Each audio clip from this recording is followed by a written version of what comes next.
Okay, it did it. It Worked. Did it work? Okay.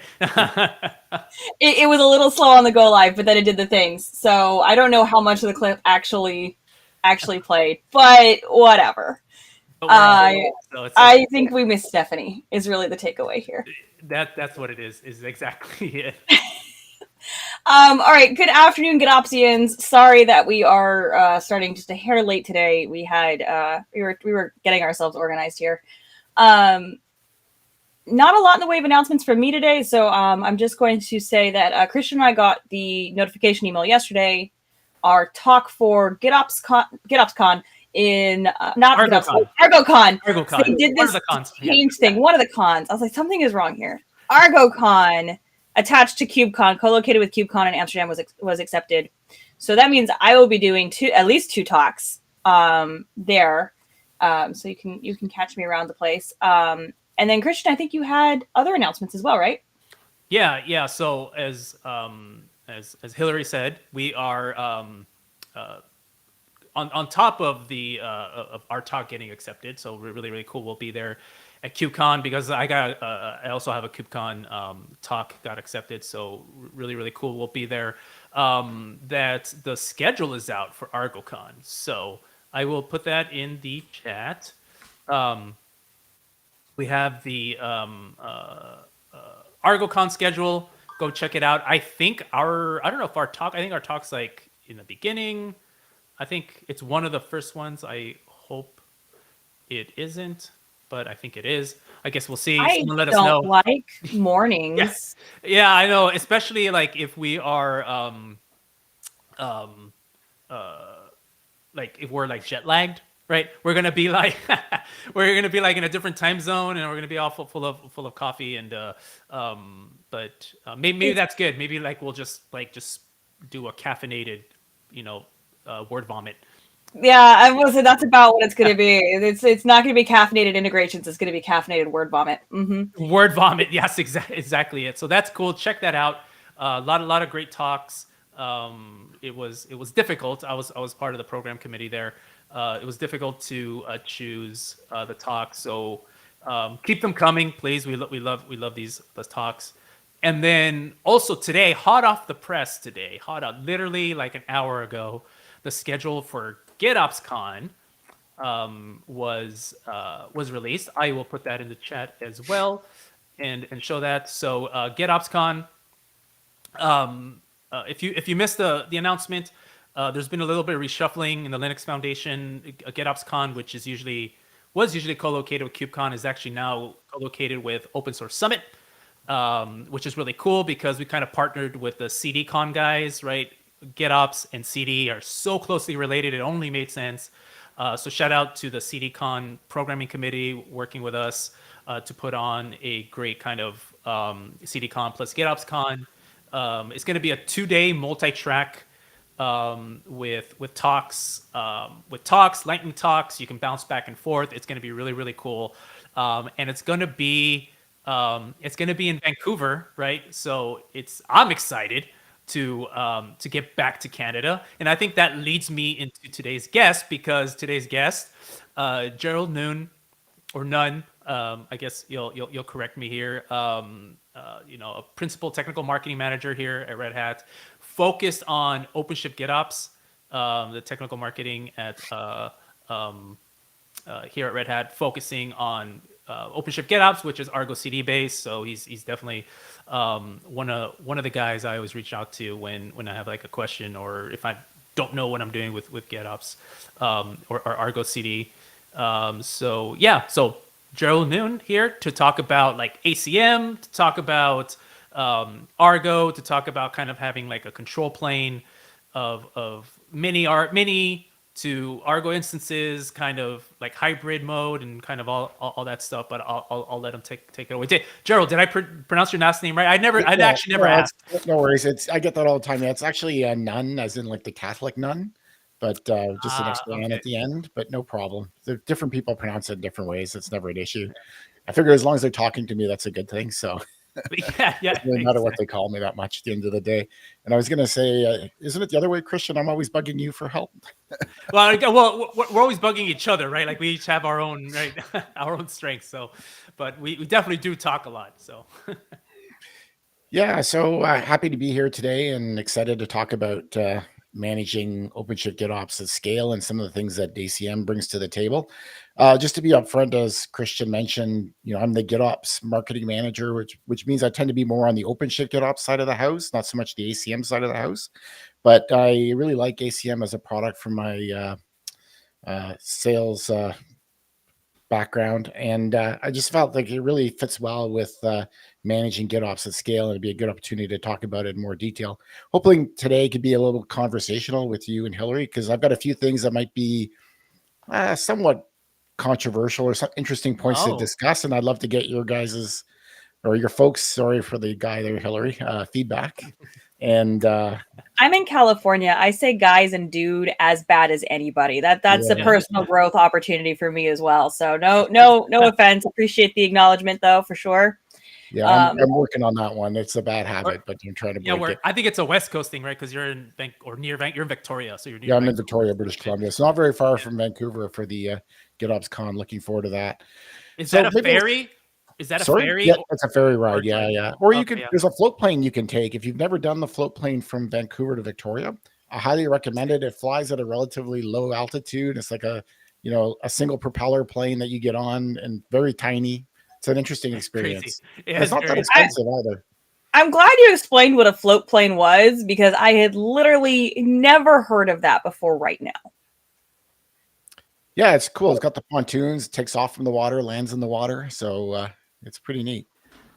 I get seasick, so that sounds preferable to a ferry if I had to do something. Yeah.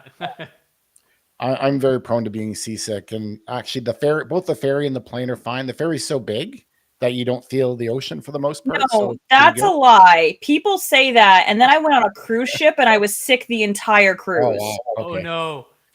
So that's a lie. I don't know who said that there's such a thing as a boat so big you don't feel it, but no. Oh, okay. You must be worse than me then, because I went whale watching with my wife once, and that was a painful experience on a smaller boat. But the ferry never bothers me. So I didn't know that other people can't get car sick while driving. They're like, oh, well, at least if I'm driving, I don't get car sick. And I was like, what? You're like, what? You're like, that exists? Yeah. Okay. Well, you guys are just over there living the blessed life, I guess. Yeah, living the bus life. The so before actually you get started, Gerald, I do want to mention that we're going to be showing ACM, right? So we're going to be showing ACM and OpenShift GitOps. But if you are an open source fan, like I guess all of us here, OpenShift GitOps, the upstream is Argo CD, as you guys all know. But for ACM, I don't think a lot of people know there is an upstream to it called Open Cluster Management. So a lot of what Gerald's going to show can be translated, and a lot of what we can talk about it be translated. So if you do want to kind of mess around with some of these things that we're going to be talking about, I put that in the chat, and you can check that out as well if you're wondering, right, like what ACM. If you want to test out what ACM can get you, there's the GitHub page. I believe it's in the operator hub for OKD. Not 1,000% sure. Someone correct me, or if someone knows, please let us know. So cool. I've still never used OKD. It's like one of those things that maybe I should do it sometime, but it's just maybe I should do a lot of things sometime. I've used OKD, and it's like really like, okay, this is just like OpenShift. Like I don't, but I guess that's good, right? The experience is the same. I didn't really notice that much of a difference other than the logo, but there you go. I'm still trying to get over the name change from Origin, which I liked. Yes, yeah, exactly. That's okay. Certain name changes are very hard. OpenShift local from code ready containers. But the oh my gosh, the word just escaped me. The thing you interact with on the command line, the CLI. The CLI is still CRC. Oh, yeah. It's a skin deep name change. Yeah, it's a skin deep name change. Thank you. Yeah, exactly. Oh man, I can't believe I forgot CLI as a word just then. I haven't had coffee yet today, folks. I'm sorry. It's just a mess over here. Everything's terrible. Yeah. So I've got one slide to show, and we'll start with maybe the controversy or the discussion on that one, because I'd be interested in your feedback on terminology. So Yeah. let me share my screen here. Yeah. I'm going to share the entire screen. And maybe if you don't mind, because I'm just a poor TMM, I only have one monitor. So if there's things going on in the background on chat, you can always just ping me to talk about something if somebody has a question. So for ACM, we're really going to be focusing on a narrow aspect of ACM today, which is really how it can manage OpenShift GitOps and some of the things it brings into play to help with that. ACM itself is a broad product that brings a lot of different features for managing Kubernetes at scale. But for today, we're just really focusing on, how do we manage our OpenShift GitOps or Argo CD across a mess of clusters. And the first thing I kind of want to just start off with, and this is my only slide I'm showing today, is kind of some of the different topologies that come into play when you're looking at the physical management of these Argo CD OpenShift ones. Now, the controversy part for Christian and Hillary and folks that are following along here is kind of the naming convention that I'm using here. I don't think there's been a naming convention established yet by the GitOps working group. Christian, keep me honest on that one. So this is the naming convention I kind of like and I'm going with right now, but happy to change. But essentially, you've got centralized, which is where a lot of people start, where you've got one, Argo or OpenShift GitOps sitting in one cluster, and it is managing all of the other clusters itself, right? It's pushing things out to those different clusters and managing that directly. The other model that you get is distributed, where every cluster is essentially running its own Argo CD or its own OpenShift GitOps, and it's essentially a one-to-one mapping between the cluster and that Argo, or one to N, and that you have multiple Argos running on that cluster. The idea, though, is that Argo does not have any external clusters tied to it, right? Whereas here, we obviously have 4 different external clusters tied to that Argo. Here, there's no external clusters whatsoever.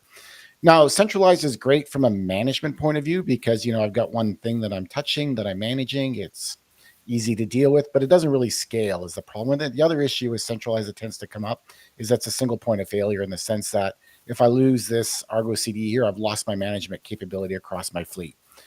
Distributed, on the other hand, addresses the single point of failure, but from a management point of view, it's difficult to manage because now I have to go from Argo to Argo to Argo to see what's going on and manage my application if I've got it deployed across multiple clusters. So really, this is where this hybrid model comes in, and it's kind of what I like to do, and it's my preference. But, again, as with most things in GitOps, Christian had this discussion many times. There's no one true way. It's really going to be dependent on your organization's needs and requirements. And so from a hybrid perspective, what we have is we have something in the middle. This can be OpenShift GitOps. It can be an Argo. It can be ACM, which is what we're going to be looking at today, which is managing these other Argo CDs. And in this model, this thing in the middle is not pushing out any applications. Its only role in life is to push out Argos. I'm just going to push out Argos and manage them on the different clusters, but it can also provide that single pane of glass in the case of ACM, not so much in Argo, in the case of ACM, to see all your applications across the fleet of clusters. And that's really where ACM strengths come into play in terms of managing your GitOps across that fleet. So you get all the goodness of Argo, but you still get that single pane of glass experience. And you also avoid the single point of failure, right? Like if I use ACM, I don't lose my management capability on these different clusters. I just lose that single view into what's going on with my fleet. So Hillary and Christian, from a naming convention, what do you think about this centralized distributed hybrid naming convention? Do you like it, not like it? Other naming conventions that you've seen? The only other naming convention I've seen with respect to this, and it's something I chatted to you, Gerald, about, and why I called this episode about control plane. I think I've seen hybrid being called control plane, and I'm not saying that that's a better terminology. I'm not even saying I like it specifically. I'm just saying I've heard. So like when if folks are kind of just like researching this, you may see hybrid also as control plane, right? Meaning like you have your control plane, your hybrid model, like you have separate Argo, CD instances managed by this central location. The Argo CD instances themselves may be managing other things, but the Argo CD instances themselves are being, I guess, centrally managed, right, or control plane. I do. I'm not sure what terminology I actually like, to be honest with you. I need to. I'm not sure. I know Hillary's probably. I mean, both of us, we're full of opinions, so I'm not sure she has like Like other thoughts, I don't know what I like actually. So between like centralized, distributed, that totally makes sense to me. You know, if anyone out there watching in the chat, drop us to see like if you have differing opinions. But I'm having trouble also describing that last one as either hybrid, control plane. I don't know. Not sure. I'm not a fan of calling it hybrid. And here's why I'm not a fan of calling it hybrid. Typically when we're looking at a hybrid, it's like a concept of two almost two sides of the coin meeting, or you know, taking things that are separate and in some way joining them. Like a hybrid cloud architecture is partially cloud, partially bare metal, right? It's taking two things that are similar but different enough, and then like, okay, this is the joining point. In this situation, because you're actually adding something else to become that centralized management thing, and all the Argos are assets, I don't feel like hybrid really accurately defines it. If you told me, oh yeah, we're going to hybridize Argo, I would think more like the app of apps approach or like something else. But I also don't love control plane, partially because it's so overused. Yeah. Right? It's so overused. Everything's a control plane. Everything and its brother is a control plane. So I'm unhappy with all of it. It's the takeaway there. I am not easily pleased. I do think, like, you know, the fact that it's centralized management, single pane of glass, like those types of descriptors get you way a float plane. Oh my god, yes. Especially with the Argo octopus. Yes. That's done. Right. So that's it. It wins. No notes. Yeah. Mixed topology is actually a pretty good one, but I still think that's a little bit of a misnomer because of the fact that you're actually not altering Argo fundamentally here, right? Yeah, no, it's a good point there, because when this discussion came up on one of the forums, I originally proposed the centralized and distributed, and I said, really, it's less about how you got things laid out, and more about intent, right? So intent on centralized is I've got one thing that does everything. Intent with distributed is I'm all spread out. Hybrid, the intent is still distributed, right? It's like a flavor of distributed. And I used to frankly call this hub and spoke until I realized everybody in the working group was calling this hub and spoke. It's so like I'm not using hub and spoke anymore. There's confusion. It's like inverted centralized, right? It's kind of like it's instead of going like, it's almost, instead of coming, you know what I mean? Like it's at least in the picture. The traffic flow, right? The traffic flow is different. I'm not sure. You know, naming things is hard, and I think Red Hat is notoriously bad at it. So maybe we're the wrong people to solve this. You know, I hate to say that about us, but it's true. But I think that we see. I don't know if have you guys seen Hypershift? Hypershift just recently went into external preview. It hasn't been super talked about. Like, maybe I shouldn't even be saying it, but I did see people post it on LinkedIn, so it's not like hush hush. Well, I mean, they don't call it Hypershift. That's kind of like what we called it. I forget what they called it. Hosted control plane, I think. Hosted control plane. Thank you. Yes. Yeah. And that was exactly what my point was going to be. The hosted control plane kind of thing. It's this exact same model, more or less, right? You're going to have a bunch of things. They're all distributed. You're going to have one central location that does the management and the visibility and everything, right? Like, it's there's a lot of parallelisms there. And I also don't like hosted control plane for this either, for the record, but it's there's a pattern here, right? You see it. There's a pattern emerging. This is just like other patterns we've done with Kubernetes as a whole, or anything else, right? There's a pattern emerging to this nature. I would be interested to see if a name develops for that particular type of pattern. It's like the only reason I say control plane with like what Gerald has here as hybrid is because that's what CodeFresh and Acuity are calling it.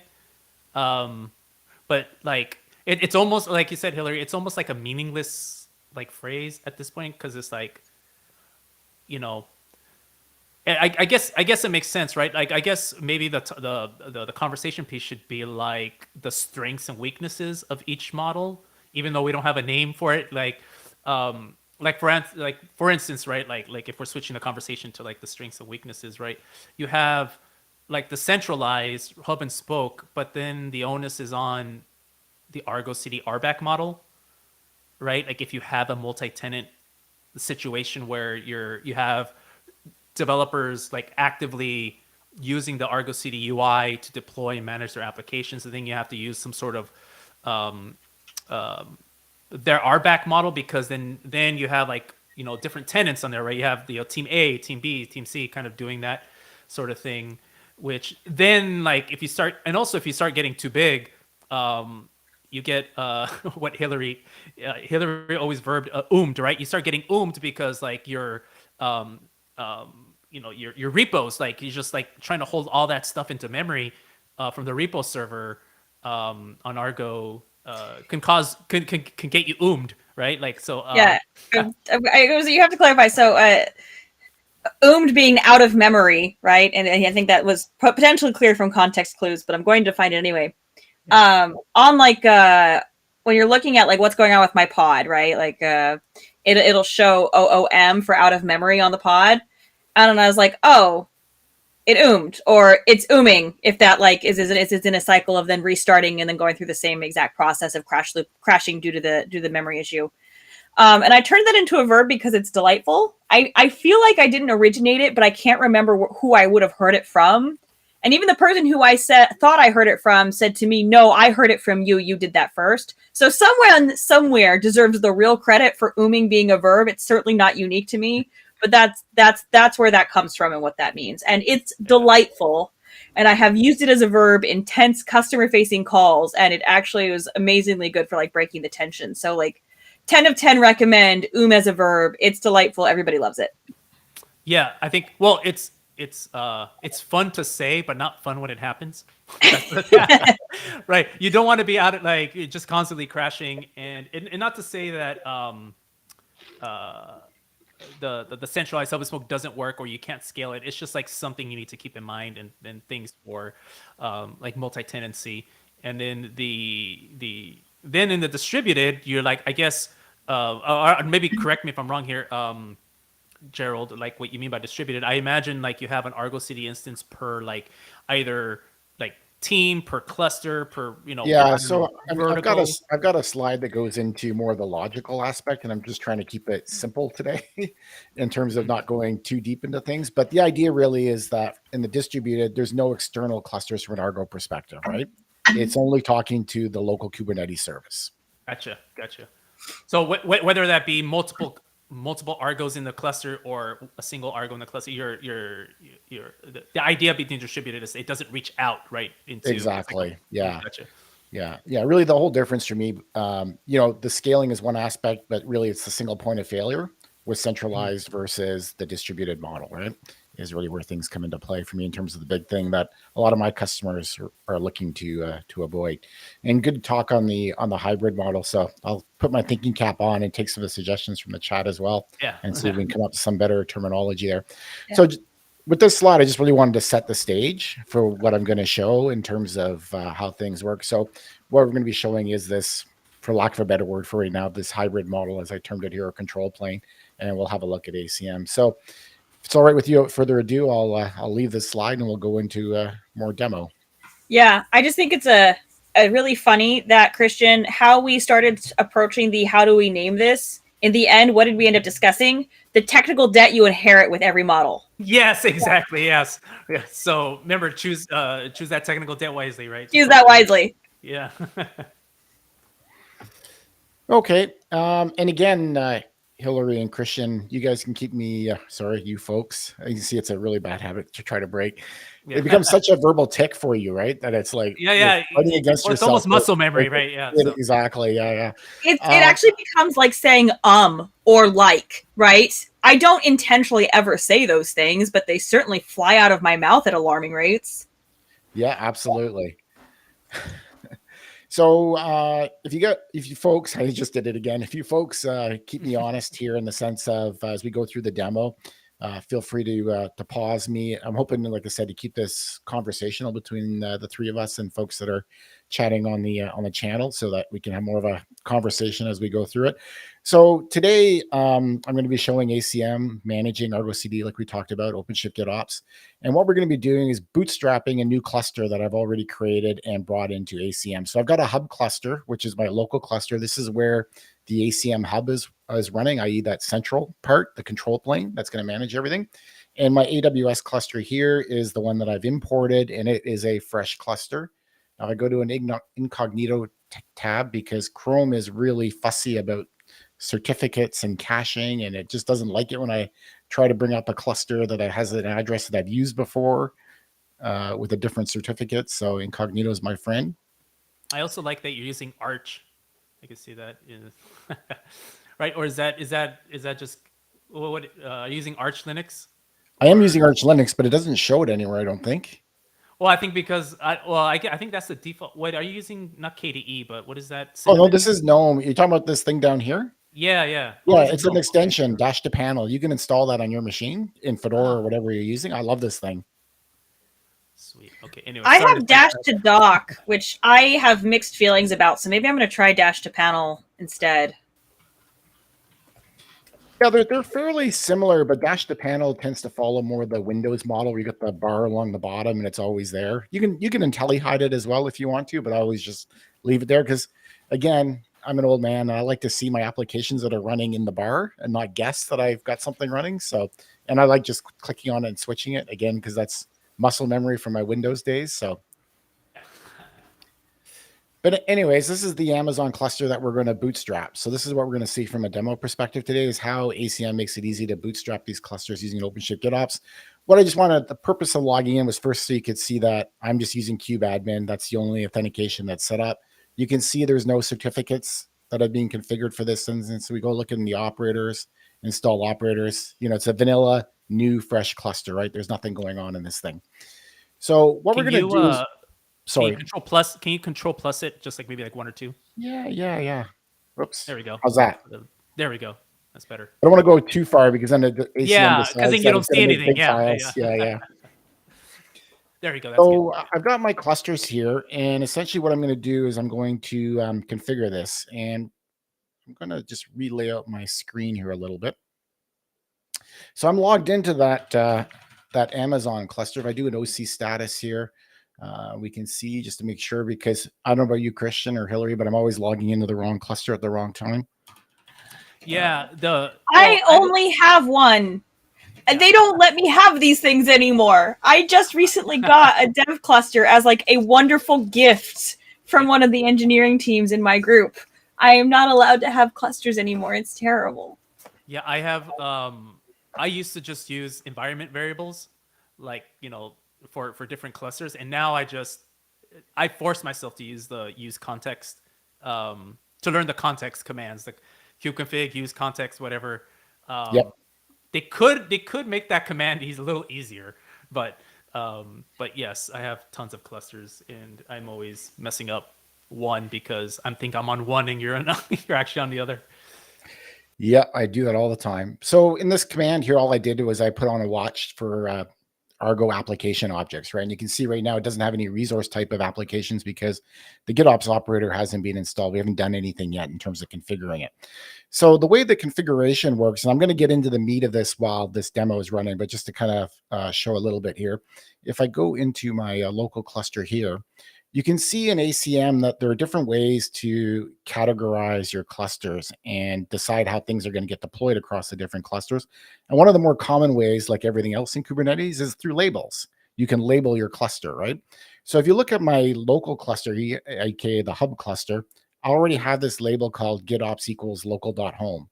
And that is essentially indicating to ACM and a policy that I have, and we'll walk through the details of that in a second, that I want this cluster to be configured for GitOps. I want you to deploy the GitOps operator. And from a bootstrapping perspective, the bootstrapping is tied to this label name, local.home. And we'll see how this all kind of matches up as I go through it. And what I'm going to do is I'm going to kick this off in my AWS cluster. We'll do that label now, and that will kick off the process. And then we'll have a look through what's going on in terms of the details of this. So this is where I'm really hoping I don't fat finger things. Why is typing while people are watching so hard? I don't know. You become an idiot for whatever reason. Every time I'm like, I type so fast, so accurately, so often. And then I have to do this in front of somebody, and it's like, no, I actually have no idea how to type, and I certainly didn't learn it, years and years and years ago. Yeah, I struggle with demos. As Christians probably see me do a few demos, I tend to try to be as canned as possible to avoid this problem. But today I'm getting out of my comfort zone and doing some typing. So just keep a little text document of everything pre-typed, so you just copy and paste. Yeah, at least this time I remembered to copy in my kubeadmin password instead of having to copy it in a live session where everybody sees it and then logs in and blows up my cluster. That's right. We would have turned off your screen for you. We're ready for that.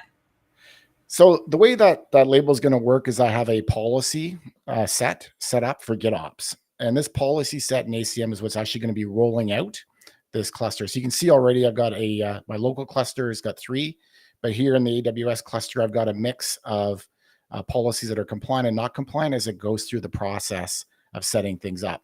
If I look at the actual policies that I have in play, I've got 3 policies out of this policy set. All a policy set really is just a grouping of policy, right? It's nothing fancy or complicated. It just allows you to manage it in a more efficient and easy way. So I've got 3 policies that are being delivered here. The first one is the manage GitOps operator policy. Oh, see, if you look up here now, you can see the operator got installed because now it's finding the application CRUD, but there's no applications actually existing. That'll take a little while for it to get going. So the manage GitOps operator deploys the actual OpenShift GitOps operator, or if you're using the Argo community operator, it could deploy that operator as well. Then I have another policy down here, which is copying my sealed secrets key or seed. So I'm using sealed secrets for encryption. I don't have the bandwidth in my home lab to run, HashiCorp's Vault or something fancy, nor do I want to pay a cloud provider to store my secrets for like demo type purposes.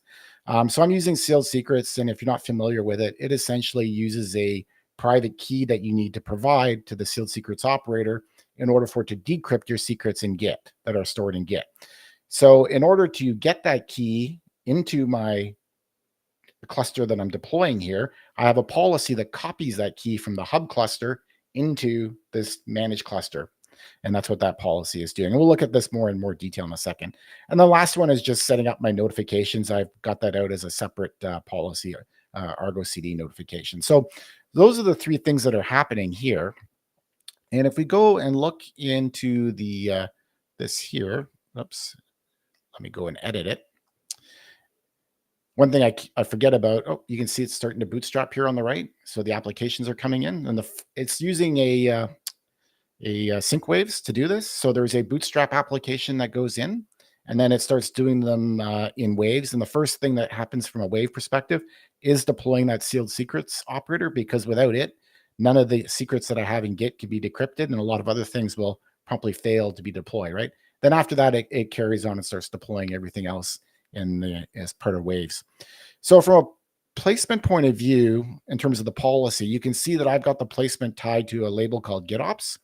If it sees this label on that cluster, which I just added to my AWS cluster, and that label exists, this policy will kick in.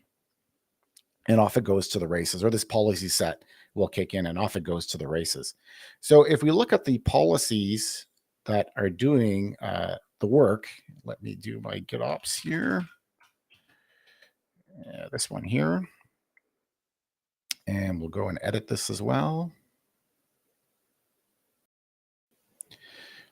So ignore all of the managed fields. I don't know about Hillary and Christian, but I despise these managed fields. It's like, I know why they're there. They're useful, but man, they get in the way when you're trying to show things. Right? They are. Oh my God. The managed fields is something for machines and not for us as people. I mean, they're useful, but like not useful with respect to like looking at a config. It's useful like if you're coding something, right? Or if you're like writing an operator, or if you need to like reference something, but yeah, like I just like minimize that, please. I'm glad. I think kubeconfig hides them now by default, and And I remember that being a fight. I remember that being a fight in the GitHub issue about like hiding or not hiding. But anyways, I was gonna say, I could spend an hour complaining about that. yeah, yes. I don't know how many times I've started to look at it and been like, oh, cool, I can. Oh, wait, no, I can't edit this here. This is not the spot for me to be making changes. It's one of the reasons I don't like the GUI. Even with the color coding and everything, it's still just it makes it too easy to start trying to change things in the wrong place. I like your good old OC patch commands. Yep. Saves me all of that trouble, but it's it's whatever. Yes, it is possible to actually collapse segments of the YAML in the OpenShift UI. That was a question. I think in later versions of OpenShift, it actually does that by default now, but I don't think the ACM one does it quite yet. But it's something to. Oh, this isn't. Yeah. Anyways, so there's a policy here, and this policy is really just an aggregation of what we call configuration policy, which is what I'll show next. And from what you're doing is you're essentially templating and providing the YAML that you want to be deployed. So in ACM, the way the configuration policy, aka this thing here, works is that you can check if the clusters that are being managed by that policy or tied to that policy have specific YAML. And then you can optionally say you want to enforce that YAML to be there. So if that YAML is not there, ACM will actually push that YAML out to that cluster from the policy, right? In enforcing mode. It's almost like a GitOps by policy type capability. And it's pretty neat in terms of the way it works, is some of the capabilities it brings, and has a couple of extra features that Argo doesn't have, which we're going to touch on here as we go through this, because it's quite interesting. But at the simplest level, you can see here, I've got an object definition, which is my namespace object. I'm saying it must have it. And from a remediation action, I'm enforcing it. So that is telling ACM that if this is not on the target cluster, you need to create this YAML, right? Drop that YAML in there. And you'll see this pattern is just repeated throughout, right? So as I go through this, I'm creating some cluster roles. My cat's making a guest appearance on my desk. I'm going through some cluster roles to set up. What's Hillary's cat? That's what I want. It's like, then we're going to have just a bunch of cats, but cat wars. So we set up the cluster roles and everything, configure the subscription object, which is the next thing that we're doing. And then if I keep going down, I won't go through every little thing here. But the one thing that I want to point out here is this one here. So what we're pushing out here is an application object, an Argo CD application object. And you'll notice here, I've got this here as the path, right? Now, if you're familiar with application sets, this probably reminds you a bit of an application set when you're having to template the application object that's being generated. So ACM has the capability to do lookups, which is a feature that Argo does not have, right? You can look things up on either the hub cluster or in the target cluster. And in this case here, the from cluster claim, what it's looking up is the value of that GitOps label. So it is taking that GitOps label, which is aws.cluster, and is essentially pasting it in here, right? And if you remember in my local home cluster, it was local.home. It's pasting it in here. And this matches up to this path in my GitOps repo where I'm doing all my cluster configuration out of. And that is where I generate the Bootstrap application that you're seeing be deployed here on the right. Right. So that lookup capability is really neat and allows you to do a lot of cool things. But you can see that from a setup perspective, this isn't rocket science, right? This is not something that's overly complicated, but it allows you to really make it easy to spin up both the GitOps operator as well as the Bootstrap application to the target clusters. Similarly, if I get out of this, does that for Christian and Hillary, is that you're following all this? No problems, makes sense? Yeah. So kind of just to recap, this is kind of also to step back just a little bit. It seems that this looks like like when you install a cluster with ACM and just for everyone's edification, like you can install OpenShift cluster with ACM, like if you set it up right, like click of a button sort of thing. But then you can assign policies to them as well, right? Like once this cluster is up, please deploy this thing, right? So you almost kind of get like push button deployments of clusters, and not only of clusters, but also like an Argo CD instance on that cluster, and then tell that Argo CD instance to manage that cluster using like it's almost like like those Russian dolls, right? Like those like Bestia dolls. Yeah. Or like a dominoes. Like I don't know what analogy to use, but you're clicking a button and this thing tells this thing to configure itself. It's a Rube Goldberg machine. Yes, exactly. That's the one. That's exactly it. Yeah, I mean, you can create the cluster directly out of ACM, and you can label the cluster with the GitOps label right there, and everything will just happen from start to finish for you, right? You don't need to do anything. For demo purposes, I tend to create the cluster in advance and just import it because nobody likes to sit around for 20 or 30 minutes waiting for the cluster to be created before the interesting stuff that you're trying to show happens. But yeah, as you said, Christian, you can do soup to nuts. The other nice thing from a cluster creation point of view is you can tie it into Ansible as well. Like you can actually run plays and playbooks out of Ansible automation platform and have it configure outside infrastructure as well as part of that cluster creation, right? So if you need to interact with a load balancer in AWS, for example, you can have a playbook that does that and manage all that. So it really goes a long way to managing a fleet of OpenShift instances over and above just the GitOps capability that I'm kind of narrowly focusing on today.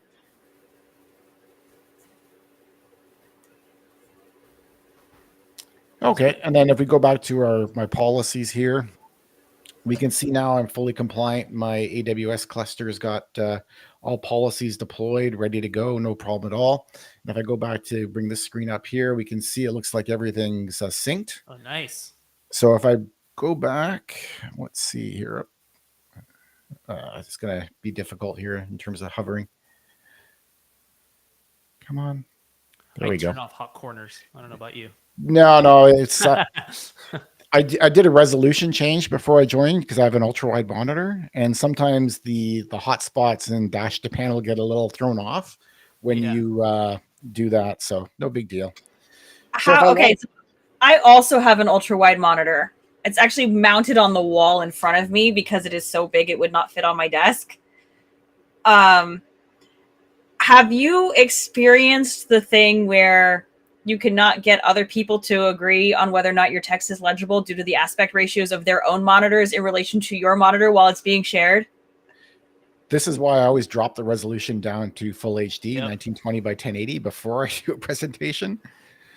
So that's smart. I don't have that level of work ethic, Gerald. Yeah, so that's what I always do, because otherwise, you're right, it becomes a tiny little screen. I mean, we're kind of off topicing, but in GNOME, you can enable, if you're running Linux, fractional scaling. So when I'm running my ultra wide, I'm at 125%. But for screen sharing, you could just bump that up a bit to something that makes it more legible as well. Okay, we actually have a real question that is not off topic in the chat. And since we're already stopped, let's just go ahead and pull it up. So do you manage machine sets via ACM policy or with Argo? So I manage it with Argo, but there's a bit of a philosophical discussion about how far to go with ACM's configuration product capability, right? So I think I kind of stated my biases up front. I'm the OpenShift GitOps TMM. That's really where the bulk of my job is, and I've used Argo for a long time now. And so I tend to look at Argo as my tool, and the old adage about the carpenter, when you have a hammer, everything looks like a nail. So Argo tends to be my go-to to deploy anything. Well, the only thing I'm using ACM to deploy is Bootstrap Argo, essentially, right? Or Bootstrap OpenShift GitOps. Once that's done, everything else I manage with OpenShift GitOps. But having said that, that's the way I like to work, and that's my personal philosophy. I don't think at Red Hat we have a strong direction saying, do this or do that in terms of that particular question, right? Like, it's really going to be up to your organization how you want to manage things. Like from my perspective, Argo has a few features that are quite nice in terms of managing deployments that I like, that are kind of a little more behind the scenes in the policy in terms of managing things. But the policy, on the other hand, can be really convenient too, right? It's really easy to create them, get them deployed, and ACM does a great job of managing that as well. So, I'm not saying one way or the other is better or worse. It just depends on what you prefer to do and how you manage things. If you talk to people that are more on the operations team that are doing everything in ACM, they will gravitate to the configuration policy to do this stuff. Whereas developers who tend to be more in pure Argo world will just do things in Argo, right? So that's a non-answer, I guess, Hillary. I mean, you said how you do it, and Yeah. then you laid out alternatives. I feel like, Suresh can let us know if there's any follow-ups or additional questions on that particular one. But I feel like it was good. It was a nice political answer. Yeah, I I'd be a bit feel, careful. yeah, I feel so that's probably the right answer for like, but I feel like if you are using um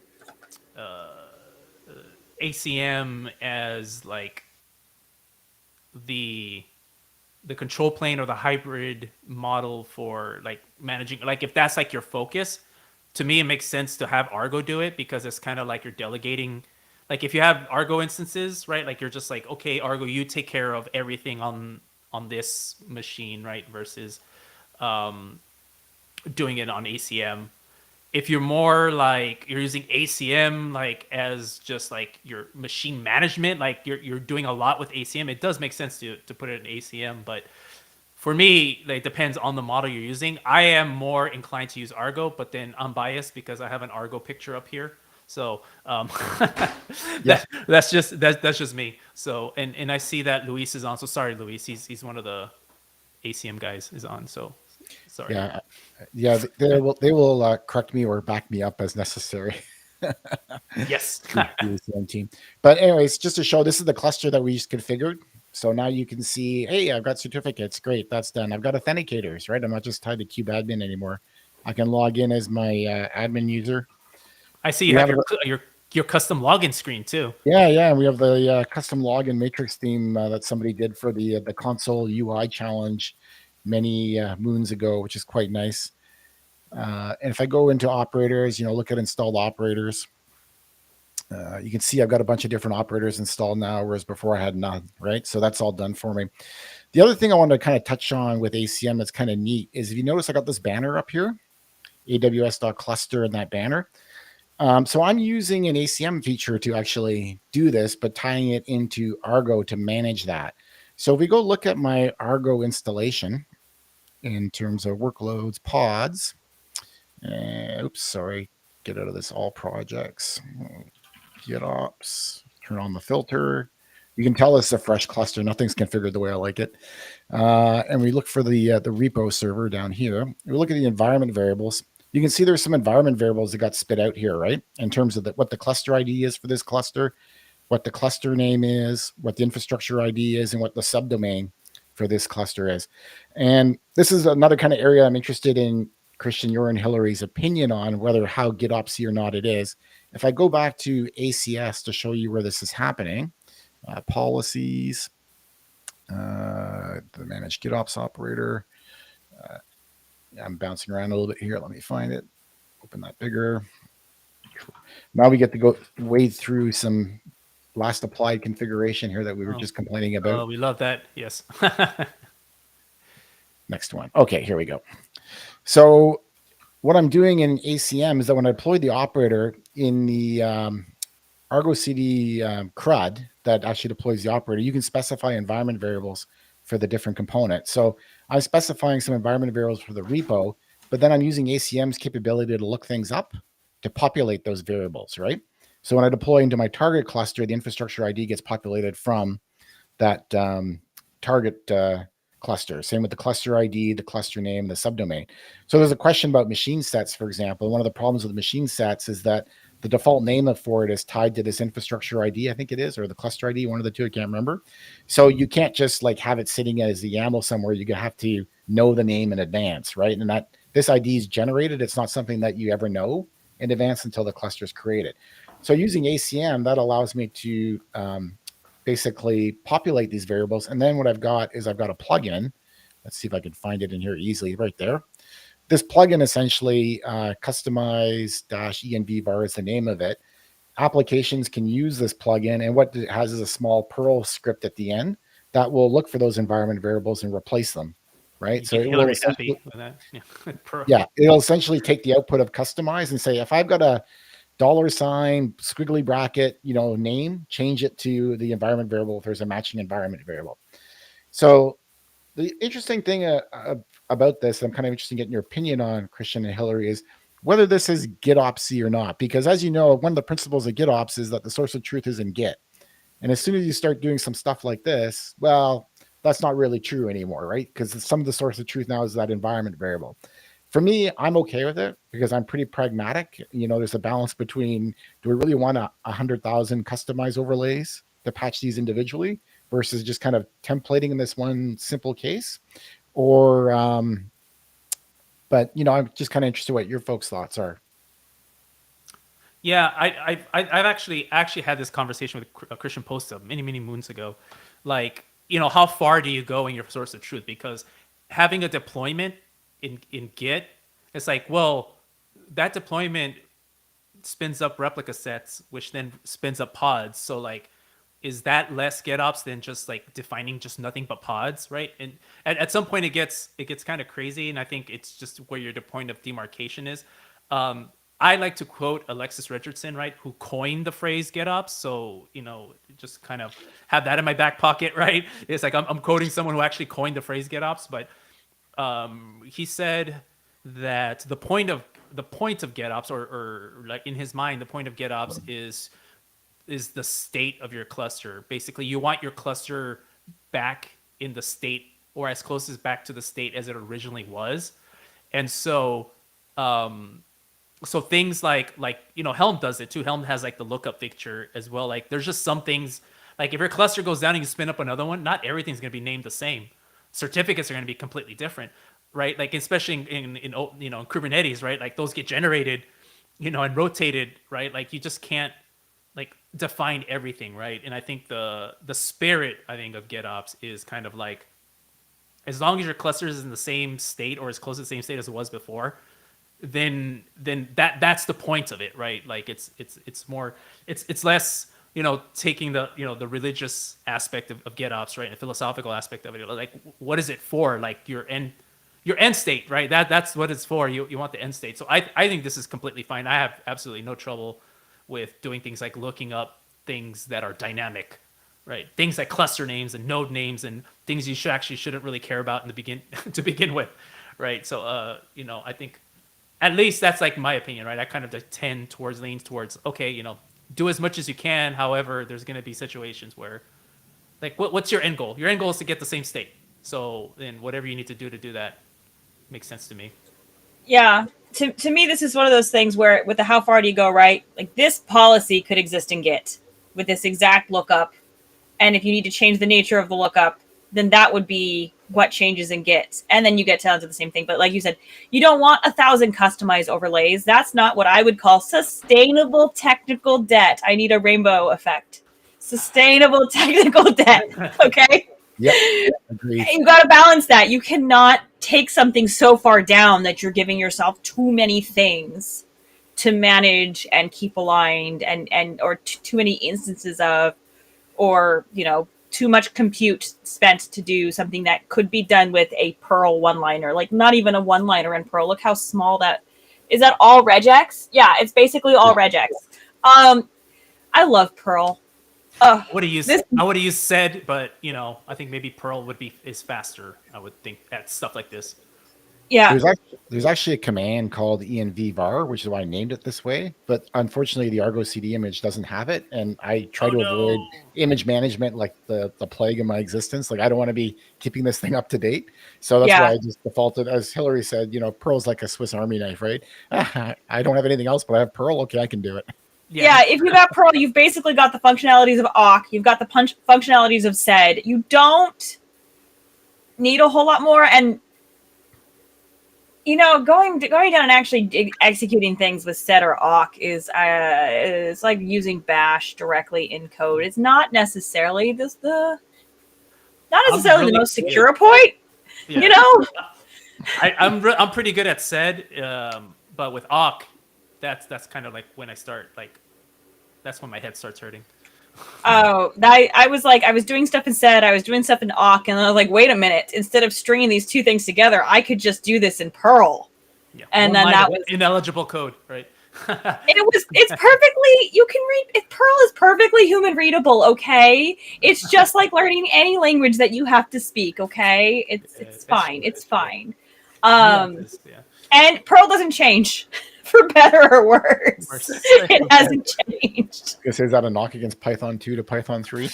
Yeah. Oh my gosh, don't even get me started on Python 2 to Python 3. Are the changes they made generally improvements? Yes. Yes, they are. Do they still annoy me and trip me up? Yes. Yes, they do.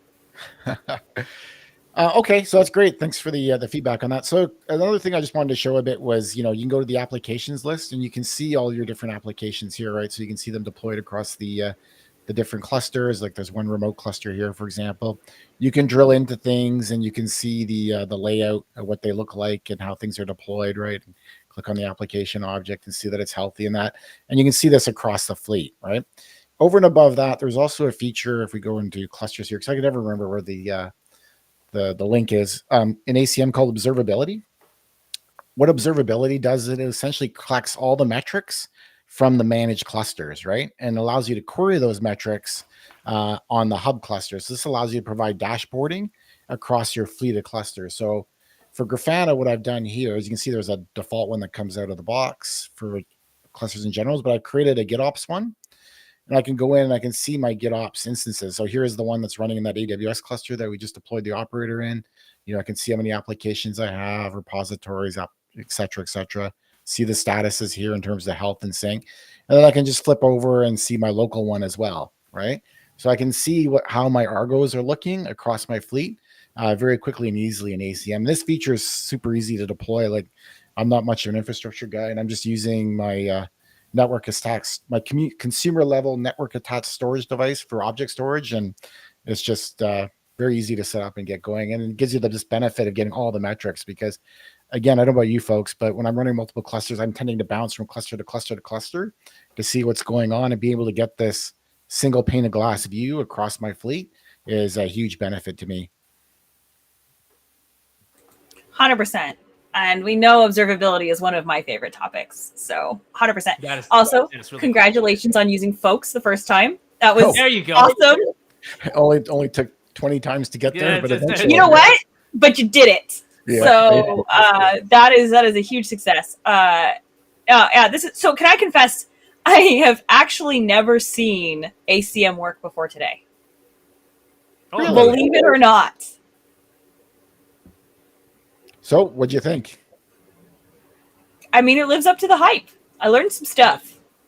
Well, what's really cool is that it's like tip of the iceberg because like you can have integrations with like Ansible and Ansible Tower, and like literally use it as a control plane for your infrastructure. Like not just like cloud native stuff, right? So that it's like tip of the iceberg sort of thing. Install, manage OpenShift clusters, install, your traditional manager, your traditional infrastructure, do all this GitOpsy goodness, and have a control plane for your for all your technology, eh? Yeah. The other cool thing with ACM, I mean, like I said, today I'm really just focused on managing your GitOps. But really what it got me into this as a solution architect for my customers is that many of my customers are struggling with managing the tenants on the cluster, right? Like herding the cats and making sure they're doing the right thing. So I've been really huge into policies as a way to manage my my tenants in the sense that, I want to make sure when somebody deploys a pod disruption budget, they don't set that pod disruption budget in a way that prevents me from taking a node down for maintenance or doing an upgrade, right? How do I do that? I can have a policy that just every time somebody creates a pod disruption budget, it says, okay, you're not allowed to set it this way because it's going to block things, or I can let them set whatever they want, but report back to the central pane of glass on the policies to say, you know what, there's this many clusters that have violations because people are deploying bad pod disruption budgets, right?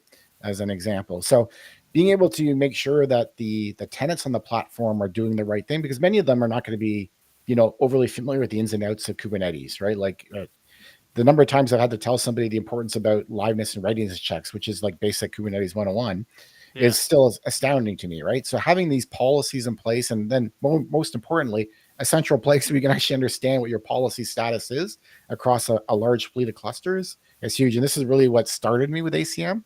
But from there, I really kind of morphed into the GitOps side as well in terms of all the benefits it's bringing from that. And on the GitOps side, just one last thing I just want to mention before we close off, because I know we're almost at time here. The other thing that ACM has over Argo as this control plane is that it is a pull model, not a push model. So Argo CD, when it wants to talk to remote clusters, it has to push, i.e. connect from its point to that point, right? And typically what I find in a lot of customers is that those points that it's trying to reach are blocked by firewalls, right? Like those firewalls allow outbound traffic, but they don't allow inbound traffic. So ACM, what it does differently is it deploys an agent on the target clusters and it does a pull. The target clusters always talk back to the hub cluster, right?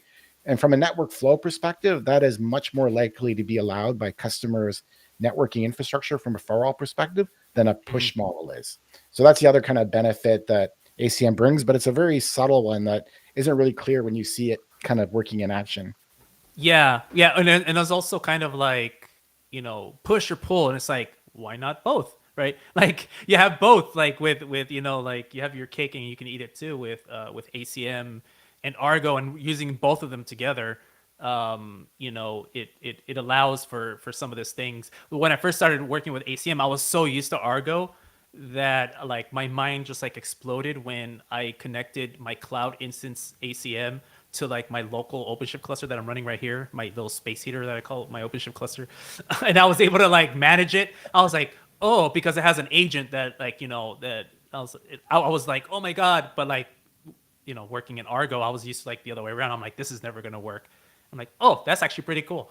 And I can see how like some, that's more tolerable to like organizations that, have firewall rules or have some sort of compliance things that they need to do.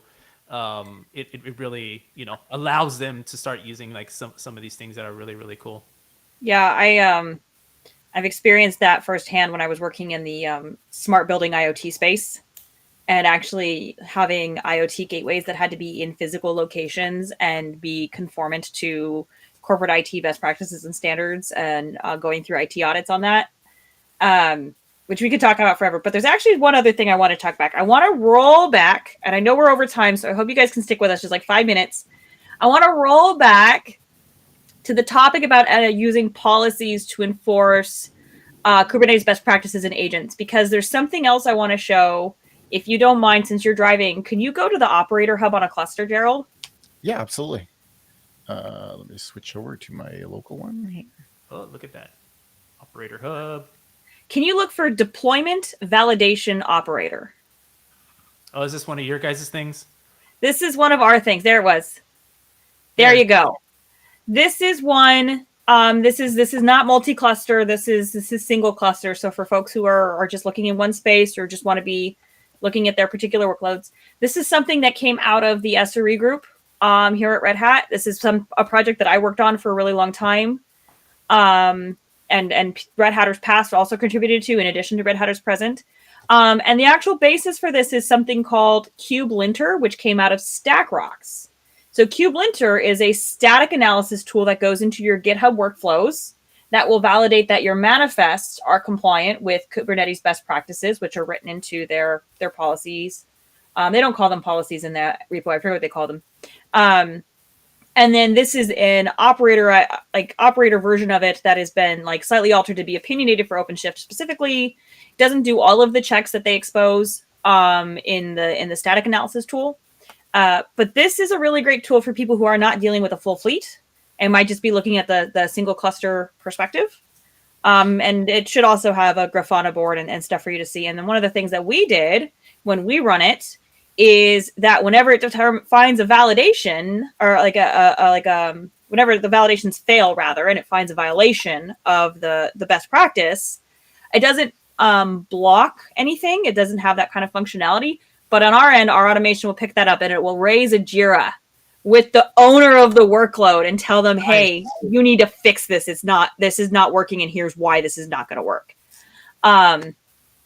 And I'm very, very proud of this project and its existence in the Operator Hub and its usage across Red Hat.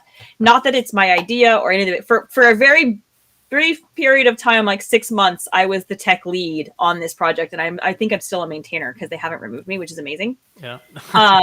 And I particularly love and advocate for this project. And Red Hatters past, specifically a friend of mine named Rob, worked really, really hard on this to bring basically SRE knowledge about how to operate workloads on Kubernetes to the masses. So in absence of the ACM policies, here's another thing that does really similar stuff. That's really cool. And do you call it DVO or do you call it Devo? We do call it DVO. Devo certainly did not come to mind for any of us. That was an opportunity missed. I'm not on a working group anymore, so I don't think I can implement that change. Like I said, I think they just honestly have left me as a maintainer because they forgot. Yeah, that's pretty cool. That's awesome. All right, so let's see if there's any questions or. There was one question way up, and I feel bad that we didn't come to it, but Suresh had asked. Yep, there we go. Are there any resources which Gerald does not want to manage via Argo? Yeah, what is in Gerald's opinion? I think is. I manage everything with Argo. So, like I said, I'm biased to that. So that's the way I work. The only thing I don't manage in Argo is the stuff that gets bootstrapped. Once the bootstrap happens, everything's Argo from then on. Again, that's just the way I like to work. I'm not saying that's the one true way, but for me, that's the way I work. We're biased, so because we're Argo folks here. So, but if I can't shove it into Argo, then it's probably a CI task, right? Yeah. Like we have like what I guess the rule that we try to follow at least is like if it's a CI task, don't try to make Argo do it. It's not gonna work. You're not gonna like it. Yeah, no, I'll be upfront. Now, if I wasn't doing that little trick that I just showed about, populating the environment variables, there's probably more things I would be doing in ACM, like machine sets, right? Which you need to have that information to do effectively, or you're like what we talked about earlier, you're doing a lot of overlays to manage the patching of that stuff, right? On a discovery basis. So if it wasn't for that trick that ACM was providing, I would do more in ACM because being pragmatic, I like to save myself effort. ACM has that capability, Argo does not, right?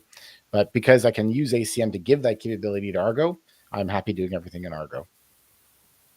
I think that's really actually fancy. But you're using ACM to extend the base functionality of Argo, so that's cool. I think at the end, and we're like so far past time. We never go this late, but this was a great stream. I think in the end, it comes down to what I always say, which is choose your technical debt wisely. However you decide to do that, it's not that you're choosing a solution. It's that you're choosing a solution for the best results necessarily, as much as you're choosing a solution that will give you what is sustainable technical debt for your team. And as somebody who spent a lot of time in the quality engineering space and in the operations space, like that piece, that matters more than any religious argument anywhere. What's sustainable for your team? What workflow makes it sustainable for your team? So that's just what I'm going to advise you on that. I have no opinions.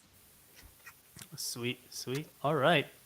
And I guess that wraps it up, right? Unless, Gerald, you have something else? Nope, that's it for me. I've covered everything I wanted to cover, so that's good. Sweet. Great. Awesome. See here. You can find Gerald on the on social. So I'll throw that up. He usually he'll post a bunch of blogs. I really enjoyed reading your blogs even before they started showing up on the Red Hat sites, right? So Gerald puts that up there, and of course you can find my social there on Twitter as long as it stays up, right there, and then Hillary, which is the Chief Mermaid here. You can find her on the socials there as well. So. I got to try and get business cards done in time for KubeCon with that. That's right. I really do. Yeah, and just Chief Mermaid. So I'm pretty sure you can. I'm pretty sure they don't check that. I'm pretty sure you can just put whatever you want on. Yes, it is a business card title. My official title is still principal reliability engineer, principal software engineer. I don't even know actually. Yeah, so. Over. Yeah. Whatever that means. But yeah, so, functional titles, business card titles, workday classification titles. Remember when I said Red Hat's bad at naming things? That just extends ad nauseum forever. Not just products, just in general. Yeah. Everything. So I named myself, and that's that. So absolutely, I don't post that much on Twitter, but when I do, I hope it's interesting. We are definitely over time. Christian, we didn't discuss who's hitting the end stream button. Who's doing what? We don't know. I will do the outro. So okay, he's gonna do the outro. All right, folks. In 2 weeks, we'll be back with Ansible on Z systems, which is mainframes from the Z systems team. Actually, some of those folks out of IBM. So we're looking forward to that session. Awesome. Yes, excited. All right, folks. We're out of here. And then what? Like as Hillary always says, right? What's your what's the favorite? Oh my God, I've said it 5 times. Choose your tech debt wisely. We'll see you in 2 weeks. All right. Cheers.